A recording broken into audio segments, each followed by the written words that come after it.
What does the AT&T 3G shutdown mean for you? You just heard Stephanie talking about it. It could not only affect your cell phone, but your navigation system in your car, maybe even your security system at home. Well, joining us now to talk about this is tech expert Burton Kelso. Thank you so much for joining us. Many people actually have no idea this is happening today. What should people do if they're not sure if their cell phone or their security system or whatever, if it's on the 3G network? Laverne, you bring up an interesting point.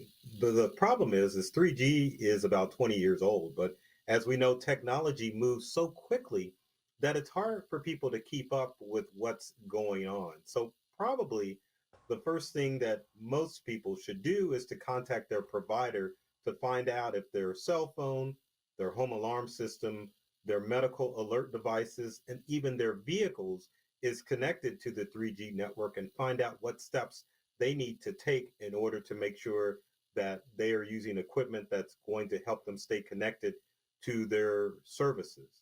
I think most people automatically assume that buying a new device is the only answer, but there are some devices where you can get upgrades rather than having to purchase all new equipment. But you could actually still be using a device and not know that it's not upgraded and you just lose some of your options. Is that the way it works? Or would you know? Would there be an alert or anything like that? Well, I think most providers have sent out a letter explaining that 3G service is ending for their devices. But the problem is if you're using a 3D device that works, but the manufacturer isn't really supporting it anymore, you may not have any notification. So that's why it's always a good idea to contact the manufacturer of your device to find out if it is still compatible with other services like 4G and 5G, and to find out what your options are going to be since 3G is gone. I mean, it's not coming back. It's not like an old Atari or a Nintendo system where it's going to reemerge in the next 10 to 15 years. I mean, 3G service is gone. It's almost like our old analog TV signal. It's just not working anymore. But the challenge with 3G is that so many people rely on this service and they're not aware of it. Oh, absolutely. So we also want to make sure people understand today is just the AT&T shutdown. What's going to happen with Verizon and T-Mobile?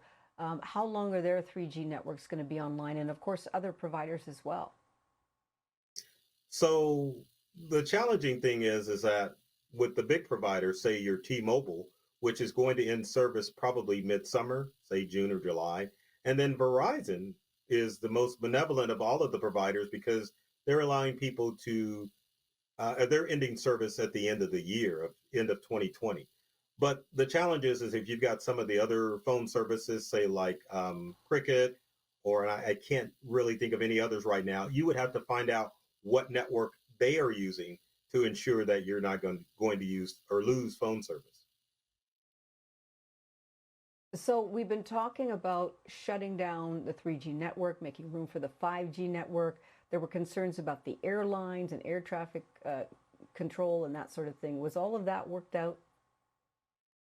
Yes, it has been worked out, and that's why you're able to see 5G on any 5G supported device.